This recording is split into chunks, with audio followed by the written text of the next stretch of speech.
friend Gage is gonna talk to you. Oh, and John Clark, he'll be there, too. Even though they're not close together, they're far away. There, one's in Tampa, the other one's in LA. Oh, Gage, what's the show called again? Fucking, it's Almost Adults. Shit. Almost adult. Shit. Welcome to Almost Adults, everyone. Today we have an extremely special episode because we have an amazing guest on our show. Gage. He works with Chris O'Neill and Psychic Pebbles. I don't know why I referred strictly to Chris O'Neill by his name. Oni NG, Fast Kid, Psychic Pebbles, as well as Stamper at Sleepy Cabin. He has done numerous voice acting roles, such as characters in Yu-Gi-Oh! Zexal. In the most recent video, I've watched The Secret History of Sonic and Tails. Ricepirate! Oh, fuck. Why are you booing us, dude? He's either booing my intro or he's booing himself, which I don't know why he's doing that.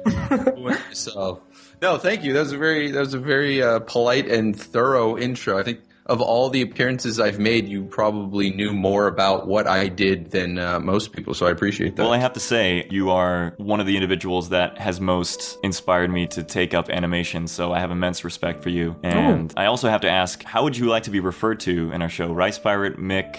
Just Mick. Mick works. Mick works. All right. Yeah, and as far as inspiring people to animate, I never really know how to answer that, except partially that's flattering and partially I'm sorry, because, for a lot of people it ends up being a very rough road to travel, a lot of uphill battles that don't always end well. But for those who, give it a shot and enjoy it, I think I am happy that they discover it. So power to you. Yeah. Well, in my personal take on animation, it's always been more of a hobby in my respect. I've never taken it up professionally. So it's always been sort of catharsis. And for that, I thank you. Awesome.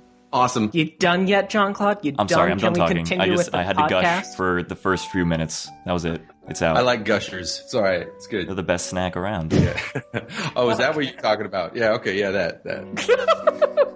So, yeah, Mick, how are you? I'm good. I'm going to say right off the bat, I apologize if my audio file is clipping a little bit. I'm using a different mic than usual. It's a streaming mic, and I'm looking at my waveform as we record, and it's kind of all over the place. But as far as how I'm doing, I'm good, man. I'm really tired, but I'm happy. I'm full. I'm surrounded by great people, and I'm excited for the future. Things are good. Nice. Yeah. Could you describe sort of like the future that you are envisioning? Yeah, I've made content kind of on the side as well. I've taken commissions here and there, but really animation was never the bread and butter. Recently, I finished up a bunch of commissions, which were kind of holding up my own personal plans in terms of like series that I want to do and projects I want to work on. And yeah, they're all wrapping up. I had some personal things. I went through a divorce just recently, and so that ate up a big chunk of my time. And all that shit's pretty much done now. So my slate is clear and the runway is go. And lately I've been doing these, basically they're like Twitch collabs with audiences. So the problem with animation, sorry, this is a long tangent. But oh yeah, go for it. Go ahead. I have a feeling on where you're going with this, and I'm interested to see what you say. Yeah, so most animators end up animating in a bubble or in a vacuum. A vacuum bubble? Yeah, whatever. So, you spend a month or more working on a 2-minute piece of content or a minute piece of content that, people may or may not see. And it's just such I don't want to say it's a waste. It's never a waste, but it's a bummer because the whole goal is to entertain people and to connect with an audience. And here you are spending all this time by yourself just so you can, fart out a little tune for people. And so the streaming process has been really great in that, you get to show for the small percentage of people who are interested in sticking around, you get to share the experience of making it with them. And so in that way, instead of 1 minute of connecting with your audience, you get hours and hours and hours. And so with this Twitch animation jam thing that I want to do maybe like 3 a month. I'm working on my second one now, and it's actually going a lot smoother than I thought it would. But basically, day one, Monday, start up a stream, get the audience in there, and we just come up with concepts. I'm going to refine the process. I'm stumbling through this right now because I've never done it before, and I don't know if anyone else is doing this right now. So there's not really a template for me to follow.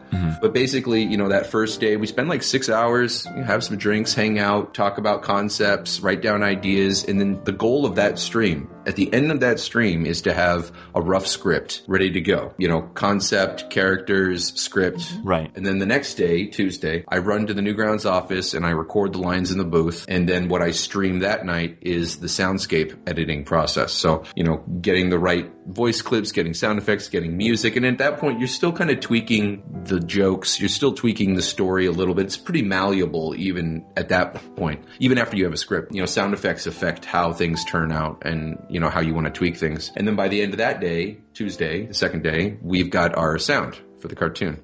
And then I take a day off, basically boarding, just kind of in my own time, kind of cheating a little bit because people don't get to see that process. It's kind of me just fiddling around with angles and all that kind of stuff. And then also catching up on life, because by that time I probably blew through the beginning of my week and I haven't checked a single email.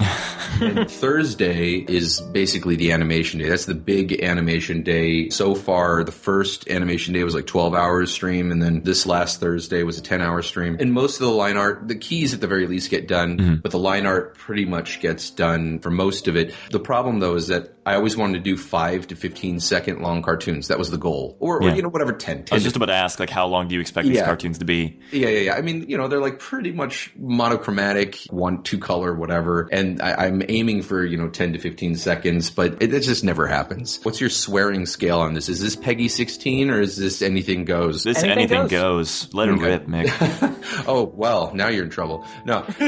Yeah, the process, the cartoons get really, really long when people all kind of get to come up with their own storyline script. Yeah, when you have all these people throwing in suggestions, like, you want to include as much as possible. So yeah, it's been a bit of a chore, but it's a fun chore. This last one is like 45 seconds long, so it's clearly a lot longer than I anticipated. But no, it's been a blast, and I haven't really officially announced it because I needed to know if I could actually do it.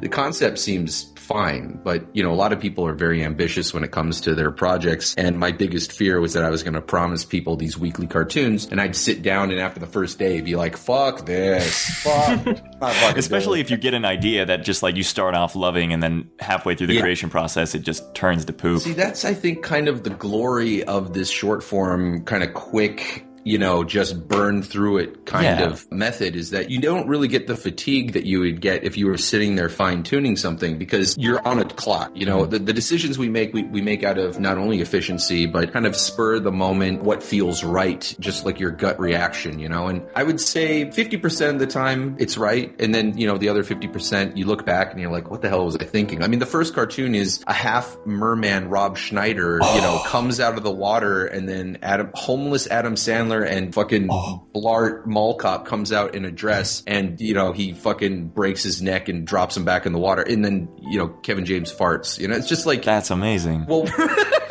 but the people in the stream obviously know what the hell is going on, but for, you know, 99% of the people watching it, there's just going to be like a big WTF floating above their head. A huge disconnect between them. Yeah, I don't mind the weirdness of it, but it would be nice if there was some way that we can ensure to a degree that what we're creating is something that everybody can enjoy in some capacity. Obviously, there's always going to be people who don't enjoy shit, and some people do like the random lull, but I am trying to refine kind of that process. So maybe, I don't know, obviously you don't have to take this idea, but maybe start with a beginning and an end point, and you have to like hit those 2 points, and then people can just fill in the steps in between, so at least you have some structure to it. Yeah, and so something similar is almost the opposite of what you're saying, which is we have kind of like a Mad Lib setup. That was, somebody suggested that, and that was actually something I was thinking about for a while, because I actually have a ton of scenarios for shorts that I would like to do. I kind of thought that's initially what I would end up doing, is just doing these, you know, quick shorts, but then I really wanted to make it more collaborative. So I think kind of a happy medium is you just have like a Mad Lib where you have like these blanks that you fill, and then based on that, the audience is 100% a part of that, and then based on that, we've got a general structure of something. You know, we've got a general flow, and then we can tweak and refine and add whatever punchlines we want. But anytime you ask the internet for something, just inherently, you're going to get a lot of AIDS, you're going to get a lot of cancer. Yeah, you introduce a lot of chaos. Well, I'm just saying specifically, those are the suggestions, you know, literally AIDS and cancer. Like, add more AIDS to this cartoon, you know? So it's not even just, I'm not saying it as like a hyperbole. Yeah, as a metaphor or whatever. I'm saying straight up people are asking for these things. AIDS and cancer. Yeah. Like, you know, butt rape and all these things. Which, and it's like, you know, seeing from the past, those are the videos that get a lot of views. They do. You know what? I can't fault them for coming up with ideas that clearly will get a lot of traction, I'm sure, in the internet community. But I want us to create something as original as possible. That to me is a lot more interesting. So, yeah, I mean, the first one does have a you can do it joke, but the joke is that he never even gets to finish it. And then Adam Sandler breaks his neck, you know, and then kind of mercy kills him. And Shabba shabba. You know, yeah, so... Anyways, yeah, so the future is I want to do these collabs. I don't know how to monetize this in a way that would make it sustainable because currently it eats up the majority of my week, my energy, my brain power, my work time, and it literally makes $0, mainly because I'm not a partner on Twitch, so I'm not getting any money from Twitch. And then the videos I'm putting on like Facebook and Twitter because they're so short that I feel weird monetizing, you know, a 20-second cartoon. So at this point, they literally, and I'm not taking donations yet, but literally this month of like just cranking through cartoons with people, then, you know, you got, you know, financially nothing to show for it. But yeah, it just yields. But creatively, it's exactly what I've wanted to do for a long time as a side project, this kind of audience collaboration. And I do think that no matter what I do, I want to make sure it's an organic way. If people want to fund it or if people want to support it, that there's something where people don't feel like they're getting kind of milked. You know what I mean? Yeah. Well, I can honestly say that from multiple different standpoints. From an entertainment standpoint, just listening to you on a Twitch stream would be something that I would be interested in watching. From a creative standpoint, I've always wanted a creator like you or Stamper or Chris O'Neill to do something on Twitch where we can see through the entire creative process, because I've had points where I've been trying to make an animation and I get to like the storyboarding process, and I would love to have seen how another artist had gone about tackling that problem. So there's definitely a lot of problem solving on the spot, which is cool. And it's fun to have the audience there because, you know, occasionally we do like the straw polls. I mean, at the end of the day, I still have to facilitate it. And I keep telling them like it's a collaboration, not a democracy or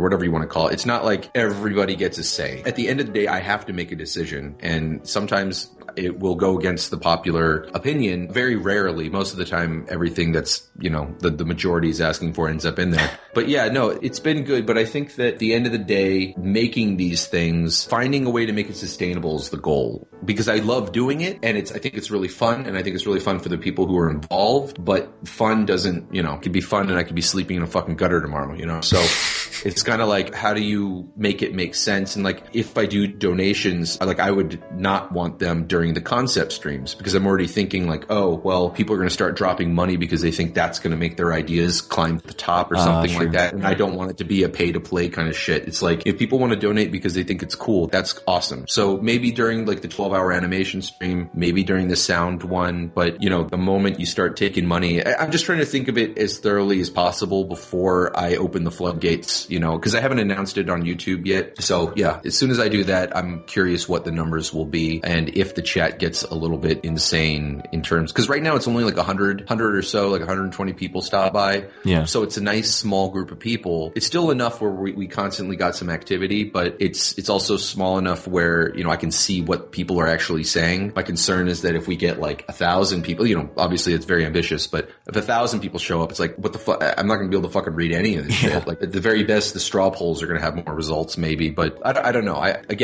don't know if anyone's doing this already. I know there's art request streams, but this is a little different. And yeah, I'm curious. I'm just curious how it's all going to pan out. There's a similar concept that, have you heard of a YouTube channel called Drawfee? Mm-mm. So the people from Drawfee have done one popular video. It's called, I think it's Drawing Pokemon from Memory. That's one of their biggest ones. Yeah. No, I've definitely seen the results of that. So they have another segment where they do, instead of an animation, they have people in the comments of either Twitch or on their YouTube comments try and do the story to a Dungeons and Dragons adventure, and then they come on a different episode and they draw out the different scenes from that. Is this the Dungeons and Dragons that Ross and those guys are doing? I didn't even know they were doing that. You know what I'm talking about? I think so. I think like Holly and Pro Jared are doing some Dungeons and Dragons thing, but I haven't been really following it that much. Okay. I don't know. Maybe. By the way, you two are fascinating to listen to. Oh man, it's because we both have that lower register of voice, so it's just everything we say sounds more silky. Everything we say, has more gravity to it. There you go. I feel like I'm like like the Charlie Day in like a Law and Order episode. Oh man, we wait with bated breath just to see you on Law and Order. I would want to see Charlie Day on Law and Order, man. Absolutely. That makes you a fucking hero, dude. Shucks, you're making me blush. Damn, Gage. For those Twitch streams, twitch.tv/Ricepirate Mick. They're a lot of fun. I've been there. And good people, good times, better ingredients, Papa John's. Better pizza, Papa Mick. I will say it has been a really chill, really solid group of people. Like, there's very little spam. A few people come by and they drop some spam in there. But for the most part, instead of engaging, everyone's just kind of like, all right. And then you just wait it out. And then people eventually they get burnt out and they either join the conversation or they just stop. Because, we're working. And I've always had a mentality where I hate to mod people. Like, I have no bannable words, at least me personally. I hate bannable words. I'd much rather everyone got to be who they are, say what they want. And if they say something stupid, or if they're acting stupid, why censor that? Like, clearly, if they're acting like fucking retards, then they get to show that to the world. That's their thing. It's not my job to hide people from themselves, Yeah, the internet provides a place, if any, for that kind of behavior if they want to do that. Yeah. So why? And it's not my place. Yeah, exactly. And if that's who's there, then that's who's there. But yeah, it's been a lot of fun. That's one thing. And then, there's a couple series that I want to work on. I don't want to talk too much about those because those are also kind of in production. Well, not only that in production is a very generous word. Okay. In production in my heart. And pretty soon. I mean, I am definitely planning on making those things happen soonish. It's just like there's only so much time in a week. And again, it's like I started this weekly collab thing and it's like already my schedule's just, toast. So yeah, I mean, there's not enough hours in the day to make what I want to happen. But, Dark Souls comes out in just a couple days. Oh my God. I don't want to date the podcast, but it comes out in just a couple days. And so that's going to eat up my schedule for a couple of days. Oh my God. One day, if we had another podcast with you on it, I would just love to talk to you about Dark Souls for a little while because that's... Oh yeah, you just come on the Discord or come into fucking Skype or whatever the fuck. We'll talk about... We can do that all fucking night, all day. Dark Souls 1 is like my all-time favorite game. I didn't play much of Dark Souls 2, unfortunately, but I hope this one's... I think Dark Souls 2 got a lot of unnecessary hate. I think there's a lot of elitists. Honestly, most of the people that I've heard complain about Dark Souls 2, I'm not saying all, most of the people that have been very vehement about how much they dislike Dark Souls 2 generally come from players that hate PvP. That is that's one thing I've noticed, mainly because I'm pretty sure that the pacing of 1, look, the level design of 1 is superior, no doubt, okay? But I will say that the combat in 2, I think, is far superior. The amount of variety, and yes, there's a way to cheese. If you got the right build and the right weapons and the right buffs, yeah, it's fucking stupid. Well, yeah, I mean, that goes without saying for any Dark Souls game. You can make a twink and then just go and wreck anyone. Plenty of things that you just havel it around with your fucking katana, your dual katana, your fucking, dark buffs. But I think that ultimately it was a good game. It just wasn't... It was, I think it was a fun game. I don't necessarily know if it was a great game. Yeah. I think there's a lot of replay value in Dark Souls 2, especially with Scholar of the First Sin. Or even fuck Scholar, just the DLC alone, before Scholar came out. I think that really flushed out a game that definitely had some cracks in it. And for me, that filled the cracks. I don't know if it was Miyazaki's big fat wiener that was filling those cracks, or if it was just like Team B who was able to make good DLC, but it felt different. The DLC felt different from the main game. Anyways, Dark Souls 3, I am very excited for. I've already heard people already fucking complaining about, season passes and trying to milk people and all this kind of stuff. And it's like, dude, just buy the game. Just enjoy the game. Man. If you like Dark Souls, just fucking buy it and enjoy it. I don't know a single Dark Souls player that hasn't clocked in hundreds of hours. Yeah. Okay. For $60, for $400. You know what? $1 an hour. I never feel like I'm getting ripped off. You don't find a gameplay experience quite like Dark Souls anywhere else. It's unique in that sense. Yeah, the replay value is so high depending on how much you want to get into it. It's like, I'm going to go a Pyromancer build, or I'm going to do a magic build, I'm going to do this. Bloodborne, I felt, was a little less in terms of how much you could customize your character. Just a little bit less. But I still think that, the variety of weapons made it fun. Like, for Bloodborne, I felt like you weren't even doing builds like, a Pyromancer or Cleric build or Thief build. You were going with, like, a bloodletter build. You were doing builds based around the weapons rather than the actual classes. I see that. But with Dark Souls, what I love is the fact that it's so infinitely, there's just so much variety in terms of how you're going to play. And I know me, I'm going thief/assassin, I think. I haven't seen any Let's Plays of it, so I don't know. But all I know is that I'm going to run around and parry and backstab everything I see. That was my favorite thing in Dark Souls 1, just getting so good at parrying. Oh yeah, I spent months just learning to parry. And then I went back because I learned how to parry in Dark Souls 2. I never even considered parrying until Dark Souls 2. And then I went back to Dark Souls 1 and it felt like a new game. Mm-hmm. Like it just felt like a different game. You feel like such a badass. Every time. Oh my God. Recently, I was doing a stream and it was Scholar the first... where was I? I was at the Iron Keep and I had those katana guys come up. Oh, yes. Yeah, I don't know if I think I want to make a highlight of it. I don't know if it was 2 or 3. I can't remember, but they all attacked at the same time and they were chasing me down the bridge. And I just used the target shield and fucking parried 2 or 3 guys at the same time. They all just fell right on their ass. I want to make a highlight of it just for my own personal highlight. It's 2 seconds long. I don't think anybody would care except for me. I don't know. There's something very satisfying about it. Those are the best moments. Those really are. I feel like I would get absolutely sucked into any game like Dark Souls or Bloodborne. Oh yeah, because it seems so infectious, and it's man, I do not have that time of day. I had a similar experience with XCOM. I don't know if you guys played that, but I've heard of it. My gaming, as much as I love to play games, I've limited myself to just a few. The Binding of Isaac series and the FromSoft games are pretty much all I've been playing for the last couple years. Dark Souls, most recent game that I can honestly say that I played all the way through, because I recently, I don't know if I just don't have the attention span that I used to when I was younger. I just can't find myself sticking through a game entirely, and it's awful. Yep. I got through Dark Souls and Undertale, and I mean, everyone on the internet gushes about Undertale, so I'm not going to go into it. But I've never played it. My only experience with Undertale is getting drunk and severely embarrassing myself in front of Time and some fans of Undertale. But other than that, I haven't given it its proper play yet. Yeah, it's pretty quick of a game, so you wouldn't lose too much time over it. I think I beat it in 6 hours, something like that. So I only played it through once. I should go through the multiple different replays of it. But in terms of just building up an atmosphere for a world, and for one guy to make it, it's kind of a interesting thing to check out. Anyways, hey, we have topics. Yeah, we do have topics. We're already 30 minutes in, and we're welcome back to Almost Adults, where we have Monotone Ricepirate here. Yeah. Hey, guys. Oh, nice. Welcome back to ASMR with Ricepirate. Yeah. Or ASMR. Oh, man. Almost Adults ASMR. No, baby. Give you the A. And the S. Oh, that's what you meant. Oh God, right? I thought you meant.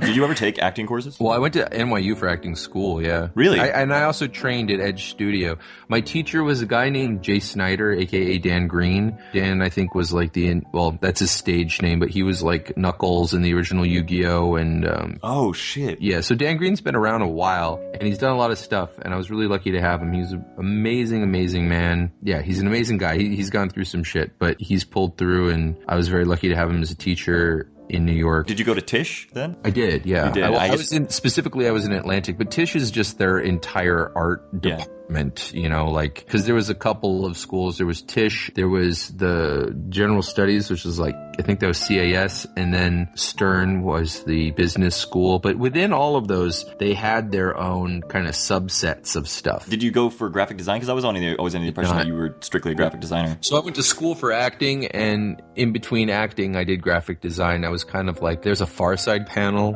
where there's a guy in a cartoon drawing class, and you see him drawing physics equations. Yeah. And the teacher's do you really want to be here? Gotcha. And it was kind of I was in acting school, but in my spare time, I just did graphic stuff. I took a liking to I've always been into art things, and I love computers. Both my parents worked for Microsoft for a big chunk of time, and so I kind of grew up in that environment, but definitely more on the art side of things. And living in New York, you sit on the subway and you look up and you just see all these terribly designed ads, the worst fucking subway ads ever. Yeah. And some of them look pretty cool, but a fun exercise I would have is between classes, just taking the train or whatever, I'd take a look at an ad and I'd be I want to make a better version of that. And I'd go to the computer lab because I didn't have any of the programs myself. And just in my spare time, I would, just mess around and and design like fake Audi ads and fake, Dell ads and stuff like that, and do like a whole campaign. I'd want to do like 4 or 5 of them, because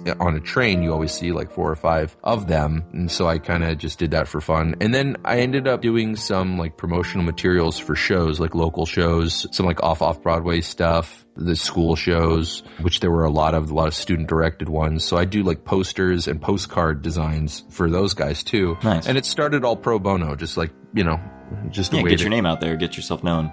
I wasn't even really, it was just more just fun. It was just like something to do. I mean, honestly, if I had Flash at that point and I had a Cintiq or something, I would have been animating, and right. I'd probably be in a better place in terms of my animation life. But I think I went into it, and clearly I'm not going to say I had an eye for it. People think I do. I certainly found a lot of work after that, but I personally just enjoyed it a lot, and then after I graduated, in order to make ends meet, I was doing more graphic design stuff, just kind of in between auditions and some theater gigs here and there. Eventually it became kind of the bread and butter, and then it became the complete focus. And then for a good chunk of time, 10 years, I was just designing stuff, and then I got into web design through that, and yeah, that's pretty much all I did for a little over 10 years. And then my ex-wife got me a class, like an introductory class into voice acting, because she always thought I should be an actor. So I went to this introductory class, and it turned out to be great. It was at Edge Studio, where Dan was teaching, or Jay was teaching. I eventually got hooked up with them through kind of a weird circumstance. I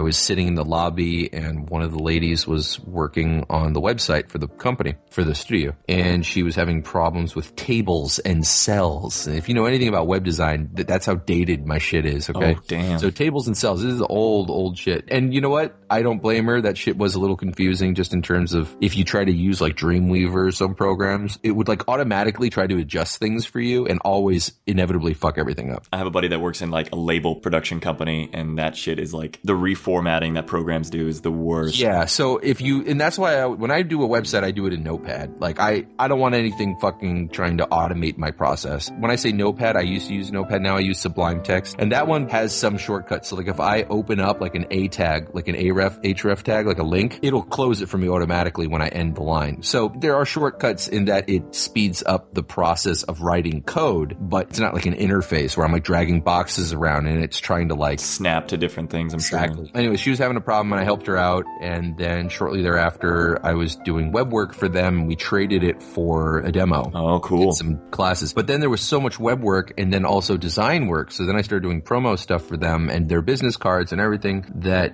I kind of had like an unlimited pass at Edge for classes, demos, recording, because they had like 5 booths, and at any point in time, if I just needed to go in, they'd be like, yep, you got it, this one's open or that one's open. At one point I got really trashed and just slept in one night because I didn't know. That's amazing. Yeah, no, it was a really great relationship, really good people, But yeah, so that's where I got my training and also met Jay. And there was a few other folks in there there was Carrie and stuff that kind of got me in with 4Kids, which is where I did my Yu-Gi-Oh! Zexal stuff. And clearly, Jay was very familiar with 4Kids because he was the original Yu-Gi-Oh! It was, it's one of those things where like you build these relationships, and it was a real bummer because I got the Yu-Gi-Oh! Gig. I got it the day I left to move to Minnesota, to my wife's home state. And they gave me the call that I got the part that day. And then I drove to Minneapolis. It took 3 days or 2 days. And then I got on a plane and flew back to New York to do the gig. And then they were like, man, that was great. That was a lot of fun. Can't wait. There's a lot of work here to do. And I was like, well, I'm glad everything went really well. I will say this. I recently moved to Minnesota. And they're like, what? They were like, you were just here auditioning. I'm like, yeah. And then I moved like 2 days ago. Oh. And they were like, oh. Sorry. So I did go back for a few more gigs because contractually the character, he's in it. Roku's in there a few times. So I did have to fly back, and it was just fun. But, most of the money I made ended up going right to my flight. So it was more just experience and just fun to go back to New York. Flying to New York, crash on my friend's couch, wake up the next morning, record the lines, wait a day, crash on my friend's couch, maybe play some video games, hang out, walk around. And then the next day, after that, they would have reviewed the lines and went in for any retakes, which there very rarely were. Most of the time, they'd rewrite things, do those, and then that day, get on a plane and fly back. Damn, that sounds like hectic time. But if you lived in New York, it's perfect. You hop on the subway. Oh, yeah. Go, we record, get paid, go home. It's perfect. if you're local. Yeah, unfortunately, you weren't. Actually, a perfect transition from that we were talking about earlier. I know, Gage, that you have topics that we should definitely get to. And I'm sorry that we've been going off that. Sorry. Yeah, sorry about that. That's okay. I mean, I'm enjoying our conversation. I have one question for you that actually was applicable to what we were talking about earlier. So currently, I'm doing my master's at the med school at the college near here. Yeah. And obviously, when I started college, I wanted to do animation. Oh, see, I thought you were gonna drop some bomb on me, like my wiener's real tiny. What do I do? What do I do, Mick? Come on. Hopefully, I can help you with this one. Okay, good. Because I can't really you gotta help me out, man. I've been trying to get with this girl, but she only likes big dicks. Bring a magnifying glass, buddy. Some tweezers and some lube, and you're good to go. You just gotta give her a pair of glasses that are magnifying glasses. Everywhere she looks, she's like, God damn, this is big. That's a big old dick. What were you saying? Not that. We'll talk about that later. So when I started college, I wanted to do animation. And midway through my freshman year, they dropped the program. It was kind of a catalyst for me to reevaluate what exactly I wanted to do. Yeah. And so I kind of took a really crazy leap of faith and started taking biology and chemistry classes and kind of going down the pre-med track. Fell in love with it. Decided that I want to be a doctor. No, I know. I'm sorry. Currently, I finished my undergrad. Now I'm doing my master's. Wait, are you still studying? You're still studying nerd, or? Oh yeah, I'm super studying nerd. Yeah, I am. Oh, nice. So you're a master nerd now. Okay, cool. At the end of this summer, I will be a master in medical nerdiness. God damn! So in a couple of years, I'm gonna have to call you Doctor Nerd. Yeah, Jeez. if you ever need doctor things, I'll hook you up. Oh, whatever, man. You're gonna actually make money though, so good for you. But the thing is that I find myself still wanting to do like a podcast like this, animation, stuff like that. What's your advice in terms of spreading yourself too thin or not? I don't know how to... I mean, honestly, I'm the worst person to ask that question because I always spread myself too thin. Oh, I think you're the best person to ask because of that. That's exactly why I asked you, because Sorry, you real were... quick.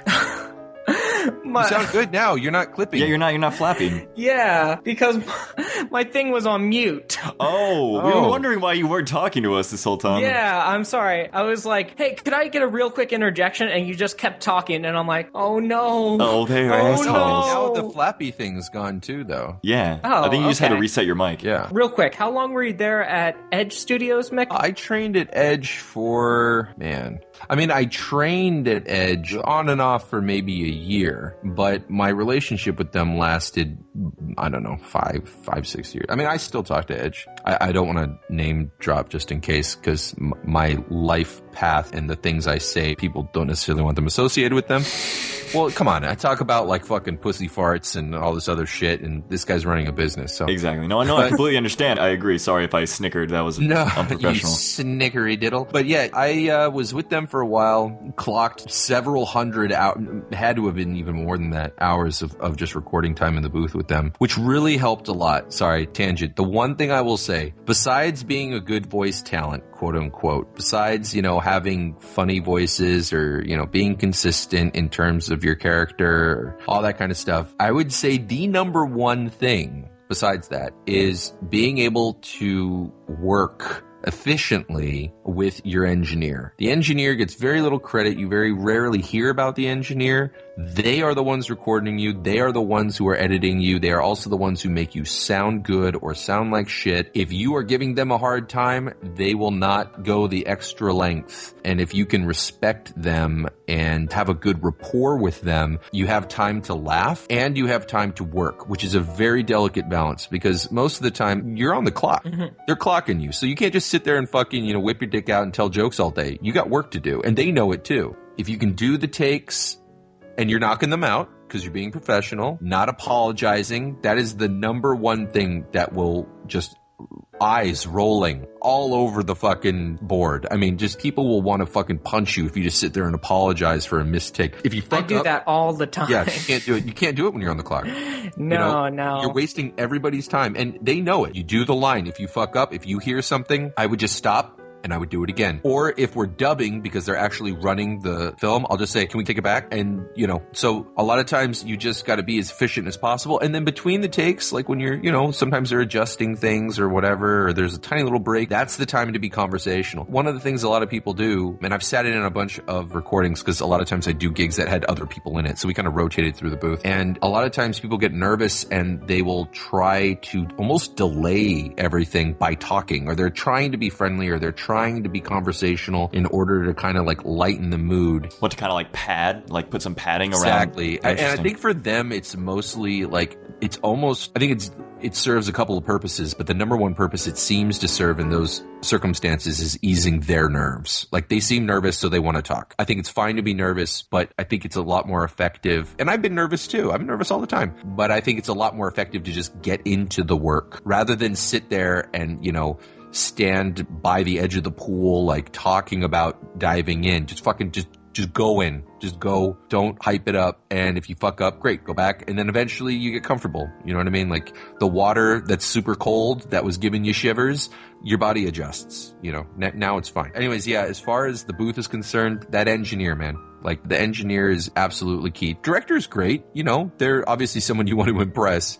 and they ultimately know what the end result needs to be. But it's never just you and a mic and the director. You know, it's you, the mic, and the engineer who then gives something to the director to listen to, you know? And that was the number one thing I learned working at Edge. And just, I guess some people probably get it immediately, but I think it comes with experience and being in a booth where you really just kind of appreciate it. And I've actually, it's interesting because I've worked with people, engineers that clearly, like, they just didn't give a shit. Even if you had like a good rapport or whatever, like they were in no rush, you know? And, and I don't know. So there's only so much you can do, but those occasional times, like when I did the stuff at 4Kids, say what you want about 4Kids, but the staff that they had was great in terms of the people I worked with in the booth. I don't know much about the decisions they made that a lot of, I know, hardcore anime fans have problems with, but the guys that I was working with in the booth were just fucking great. They were fun to work with. We were efficient. We were in and out. We never went over time-wise, but guess what? They blocked off the time, so everyone got paid. And it was just like, you know, we knew what we needed to do. We were a well-oiled machine.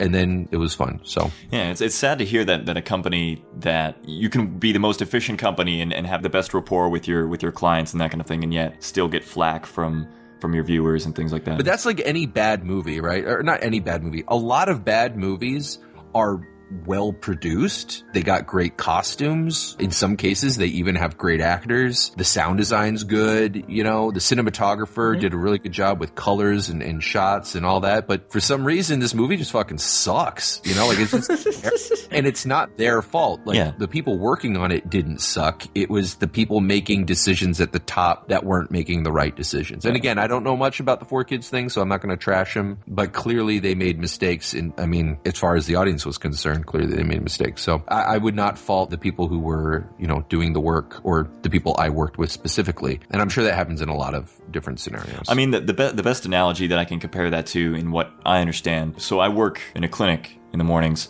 and it's not necessarily the same thing as a director of audio, but the nurses or the secretaries at the front desk that schedule all the patients and things like that, if you piss them off and you're the only medical assistant there or whatever, they'll fuck you over. They'll schedule every last person in that day within that hour or something. Yeah, as far as the people booking you, you're saying, or the people? Oh yeah, generally anyone you work in that office with, they can screw you over. So I have a pretty good relationship with the people at the front desk. Chain, everything is an entire unit. You know what I mean? Like, even like in a restaurant or something, if you're a waiter and you piss off the host or the hostess or whatever, there's a good chance your area is going to be seated with like the tourists. Exactly. Or, you know, assholes. But then that, you know, trickles down then to the busboy who gets tipped out by the waiter. And then, you know, it's one cohesive whole. Everyone's important. Every piece fucking matters. It's like Jenga, you know, like, yes, there are a ton of pieces at the bottom and there's some at the top. But if you fucking pull out the wrong ones at the bottom, the whole fucking thing comes down. Yeah. And ultimately it just comes down to respect of like the other people that you work with. And unfortunately I'm sure it happens in entertainment as well, but specifically in the medical community, you have people that just get these egos. Oh, I'm sure. Wreck everything. I guess actually that's predominant in entertainment as well. Yeah. I think the big stage, like maybe when you're a lobster fisherman, there's not a whole lot of ego, but then again, maybe I feel like that's everywhere. You know, you're always going to have the big kahunas and you're always going to have the small fries, and you're going to have people who, even within the shit collectors, literally, like they go around collecting feces, there's going to be someone who thinks they're a fucking hot shot, you know. You see this shit? This is my shit. Don't you touch it. Ego just exists in any, you know, system. Yeah, you just got to find the Mick Lauers to come join your podcast. Yeah, when I'm not collecting shit. Damn. Deep. All right, Gage, we've subverted this for too long. Whip them out. Sorry. You guys are just fascinating to listen to because I almost can't keep up. I'm like, damn, I'm on the wrong podcast, son. No, shut up. Okay. No, don't shut up. Ask your question. Please, just do it. I gotta get this mic back to Stamper before you fucking evicts me. All right. Well, we're not the most popular podcast. In fact, I think we just released our first podcast a couple days ago, and we have a total of 13 downloads. Beautiful. Baby. Hey, that's better than 0, dude. It's Don't 13 knock. more than we had yesterday. That's what I keep saying. Yeah. And so I'm trying to figure out a way to phrase this, but like, why this podcast? I'm not saying like our podcast is special or whatever. You just have a reputation of helping out other artists. Could you sort of elaborate on that? On why I'm on this? Yeah. Because you reached out to me and you were very polite. And I've seen your name around. You've been following on Twitter, and I've seen you on Twitch, and I appreciate it and wanted to return the favor in any little way that I could.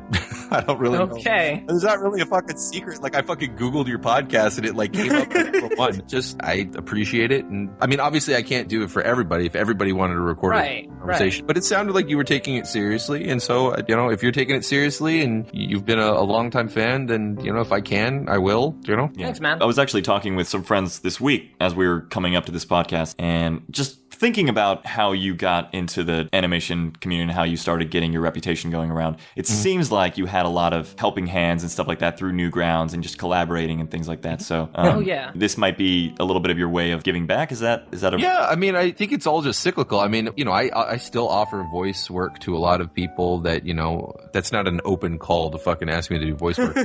I just call 1-800-MICK Lauer. Yeah, right. Just fucking Skype me. And even for the Twitch things, I wanted to take requests. You know, people do art requests. I wanted to do voicing requests. Unfortunately, my setup for Newgrounds Studio just doesn't work for that. But yeah, I mean, a lot of people have helped me out. And I think it's always been in my nature to want to help people out too. And, you know, I'm not ever keeping score, and I don't expect others to. I just kind of always hope for the best, and the best in people doesn't always come back around. But it doesn't bother me because a lot of times it does. And if you're sitting there keeping score, you know, like, oh, well, why should I do any favors? The last 5 people haven't returned a favor. And it's like, then you just can become bitter and never do anything. So yeah, I think I just, try to be as involved as possible. Yeah, thank you for that. I'm a little blown away, just not to kiss your ass too much, but I'm sort of blown away about how sort of genuine you are about the whole experience. Well, what's the alternative? I don't know. Like, well, going back, you could be an egocentric. You could be like, how many subscribers do you have, or how many counts do you have, or whatever. Any of that shit. Jesus Yeah. Christ. You know, the longer anyone who brags about any of those numbers clearly has no fucking idea what those numbers really represent. At the end of the day, it's the people that actually, you know, here's a perfect example. On Twitter, I've got like 30 or 40K followers. And on YouTube, I've got, I think, almost 400K, right? So these numbers, in some ways, they're higher than a lot, but they're certainly not like, you know, they're not Markiplier or something like that. But at the end of the day, I have a stream where, you know, 100 and something people come. Or I have Patreon with maybe like 100 and something people. And it's like, these people, like, oh, whatever. And at the same time, I've seen people with like millions of subscribers. I'm not going to name names, but they do like, you know, Minecraft stuff. And they started a Patreon and it was like nobody, like no one. And really? Yeah, and I think what it shows, though, it's not like bragging rights in any way, but that I have a small but very awesome and supportive group of people who clearly means a lot more to me. If the numbers mattered, if the numbers meant something, you're not going to be able to sleep at night. You're going to be sitting there going, well, why aren't these 400,000 YouTube, you know, viewers or whatever, followers or subscribers, why aren't they also, you know, contributing? Oh, I should be pitching my Patreon harder or whatever. It's just like, I don't know. I'm a terrible businessman, so I'm really bad at, I'm the worst person to talk about money or any of these things, but I will say that I'm very fortunate to have the core group of supporters that I have. And yes, you know, the YouTube numbers, they're fine. They're great. Like, that's nice. So you shouldn't worry about it is what I'm saying. Don't worry about... Okay. Like, there's a guy, Plague of Gripes, right? Like, I think just recently hit 100,000 subs on YouTube, but his Patreon is fucking ridiculous. Clearly, he's connected with his audience, or he's found a way to connect with his audience in a very substantial way. Now, am I using, you know, Patreon numbers to, you know, validate the statement I'm making? I am a little bit, but I think that shows something. The moment someone pitches $1 towards your cause, towards you creating something, that means a lot. I mean, that means a lot. They put a credit card number in. You know what I mean? Like, they took the effort. Right. It's not just pushing the button. Like, they typed in their information. They committed to something, and that is not a small feat, whether it's $1 or $100, whatever. And, you know, it's easy to click the subscribe button. You know, it's easy to click the follow button.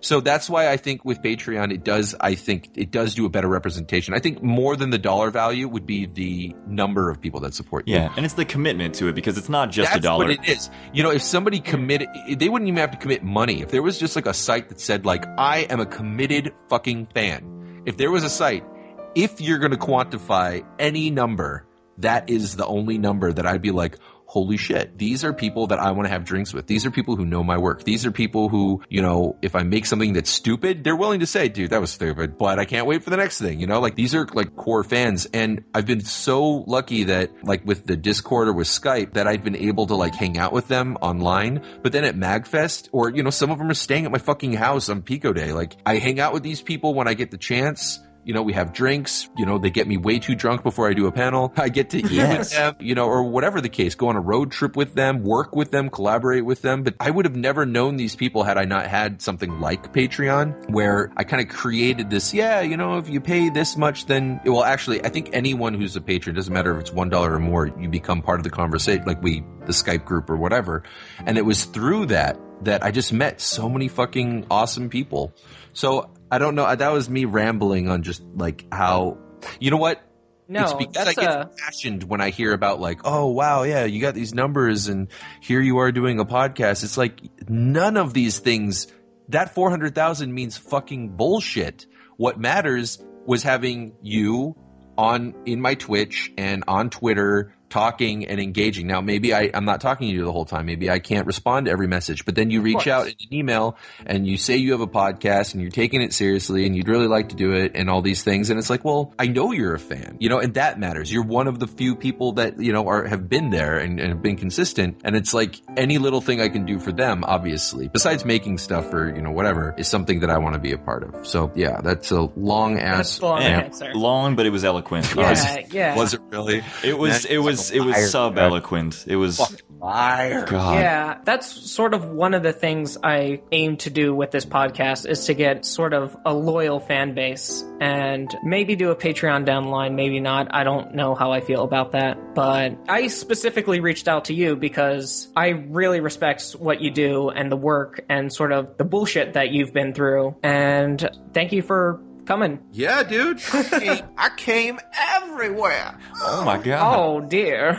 Is that the conclusion, Gage? Is that how you're Is that you're wrapping it up with me just coming everywhere? I guess that kind of makes sense. That is kind of the conclusion. It's the sloppy That's the happy end. ending. The happy ending. The happy ending. I have to do some quick last cuddle talk post climax. My mic unmuted when you're asking your big question, because you were talking to me earlier. You're like, I just want to ask him one or two questions, and I'm like, all right, go. And you were warming up to it, and I cut you off. Oh, you're good. All right, so what is it? Hit me with it. And then... Just reverting back to that whole conversation that we were having about spreading yourself thin, and you said that you weren't the best person to talk to about it, and I specifically wanted to ask you in particular. You said I was a liar. You spat in my face. You said, fuck you. Yes, I want to talk to you. I said Ricepirate. I actually had nothing clever to say there. To heck with you. Yes, yeah. I'm not even going to joke around and think that I had something clever to say, but no, because you in particular, you do voice acting, you do animation. Your kind of approach to the whole system was what I intended to do when I started doing animation. I wanted to do voice acting. I wanted to do videos like Potato Salad. I wanted to do animations. Sorry, can I say this real quick Shoot. story about Potato Salad? I don't know if you heard this, John Claude. This is the second time you've interrupted his question, though. I'm just letting you know. No. Yes, The second yes. time There's you a counter at the bottom stop of the it. screen. Okay. But Kidding. I wanted to collaborate with someone, and I'm like, well, sort of like the comedy I'm going for is sort of like this video called Potato Salad. And the girl's like, okay, I'll check it out. And she didn't like respond to me for 2 weeks. And then I got this long ass message saying, hey, I tried to watch this several times. I could not. There's absolutely zero redeeming factors about this. Oh my god. And, Why would you bring that up in front of Mick? and No, she's like, it's and we fine. will not work together. And I'm like, It was like a breakup text. it was like a breakup text, and I'm like, "Fuck you, dude." Damn. Anyways, I don't know why I wanted. write that whole fucking thing too. Well, anyways. So as far as your question, you're asking like how to juggle it? Or? So currently I'm trying to become a doctor, and obviously that pathway requires some strict discipline, and you need to be very focused on what you do. But I'm trying to fight wanting to also do these other endeavors, and I don't know, how would you approach that? Would you think it's effective? I'm going to be dead honest. If you want to be a doctor, I think you should focus on being a doctor. And as fun as these things are, find some creative outlet, like not animation. You do not become a doctor and be an animator at the same time. The time commitment required just isn't there. Oh, yeah. You become a doctor, make a ton of money, and then retire and become an animator in your golden years. Or find a smaller venue of creativity, comic panels or sketches or watercolors to, it's just the investment is just so big that I don't think you can effectively, because here's the truth is that how I did it was I made sacrifices. I kind of sacrificed my marriage to a degree, and I sacrificed a lot of the work that I was doing, and I sacrificed, personal life and all these things. I have a personal life now because I live with the people that I also, like to work with or all that kind of stuff. But, most of the time when I see Corey or Jeff or some of these guys, it's when we're doing a podcast. Mm-hmm. It's still a work thing. The last time I saw Aaron or, any of the Game Grumps people is when I went out to do table flip. It still ends up being a work thing that ends up also being the personal thing, because there are sacrifices you have to make, and especially with animation, because it is such a time intensive thing to do. Yeah. Thus the whole discussion about being in a bubble or in a vacuum. That particularly is not something I would dabble in while trying to be a doctor. Voice acting, go for it. Podcasts, great. That's a great weekend, dude. That's a fucking, wind down, complain about your fucking doctor day. Holy shit, dead bodies everywhere. Fucking. Oh man, I work in a urology clinic, so like other than dead bodies, it's just penises everywhere. Everywhere. Yeah, you've got plenty of material, I'm sure. But I would say, yeah, otherwise with animation, don't. Look, if you were a college student, you're like, man, I don't know what to do with my life. I'd say go for it. Go for it. But if you're on a clear path to being Dr. Do, fucking do. Yeah, it'll fuck you up. But yeah, podcast, voice acting, doodles, sketches, things that don't... The closest thing that I found because I've always wanted to find a fusion of the two arts, and the closest thing I got to that is there's a doctor, his name is Frank Netter, I think, and he published all these atlases of human anatomy, and he did these beautiful paintings of anatomy. And I thought, that's what I want to do. I want to become the doctor that paints things like that. I mean, obviously that is, hey, that's great. That's important. That's a skill. It's a beautiful skill. It's something I certainly don't have. But if you're talking about more of like a entertainment side of things, you could always voice act to panels. You know what I mean? Like if you're drawing like 4 or 5 panels, just voice act to that.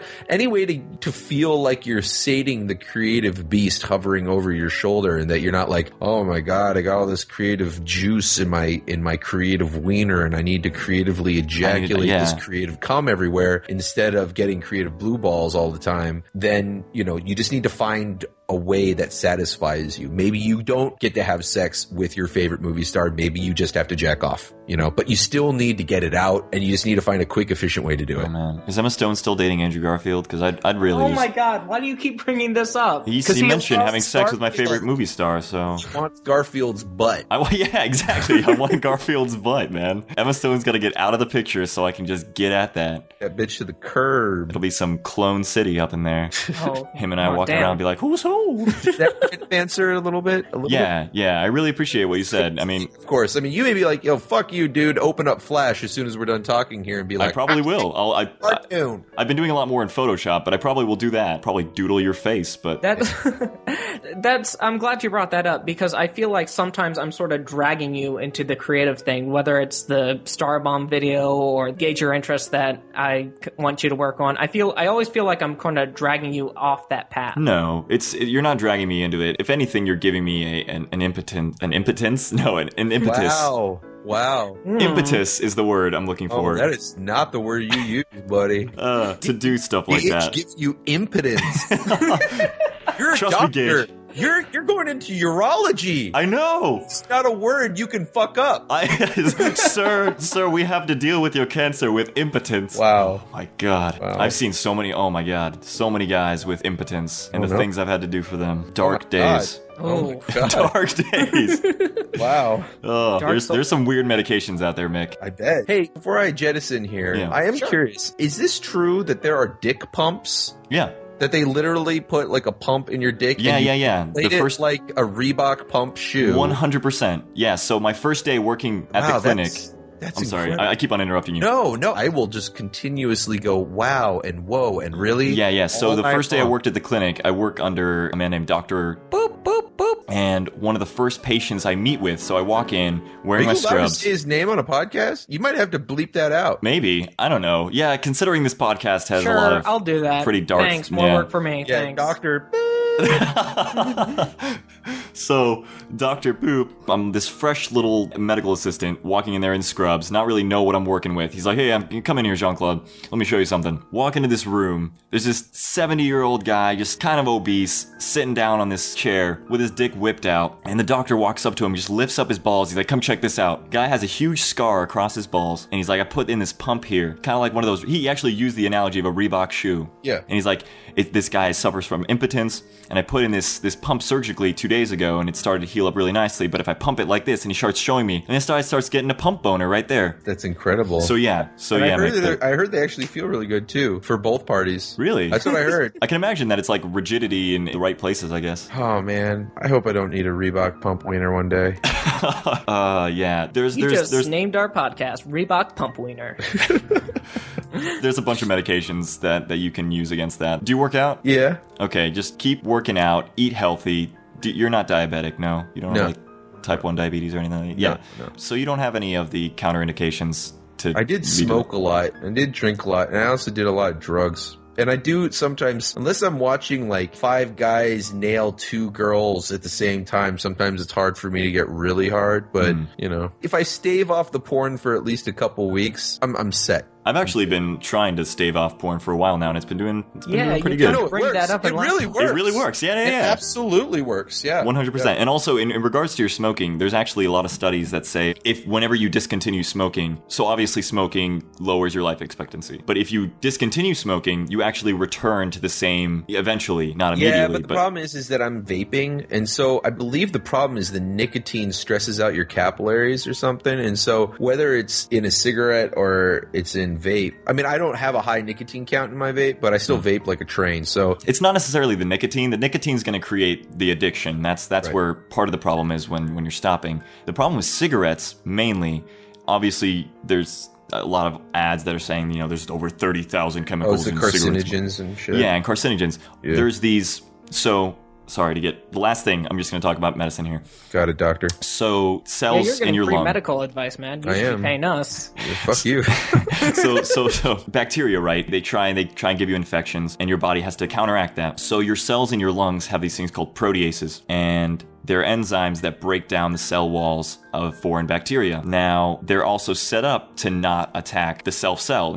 Obviously, if they were destroying their own cell walls, that would be stupid. So there's actually chemicals in cigarette smoke that when you inhale them, they actually inhibit those protease inhibitors that are blocking them from attacking themselves. So you start breaking down the cell walls of your lungs, basically, and that's when you that get sounds emphysema, awesome. COPD. Great. I'm gonna have nightmares now. Thanks, doc. Yeah, if you want to have nightmares, look up emphysema of a lung. No! It's- I'm not Googling any fucking disease ever. Fuck you. Oh, that's terrifying. I actually need to sleep at some point tonight. Well, just whisper it in Stamper's ear. No. In fact, speaking of Stamper, I got to get him this mic. Yeah. Go Hey, give that to him. Thank you so much Yeah, for being thank on you this so podcast. much for dropping by. You mind if I plug your stuff real quick? You can do whatever you want, man. Okay, yeah. Support Ricepirate Mick on Patreon. Support Sleepy Cabin on Patreon. God, we didn't even get to the Sleepy Cabin question. If you want, if you want. These are all, hey, these are all if you want. You know what? Don't plug me. Don't plug me. All right. They know we've already plugged all this whole fucking thing was a plug for me. You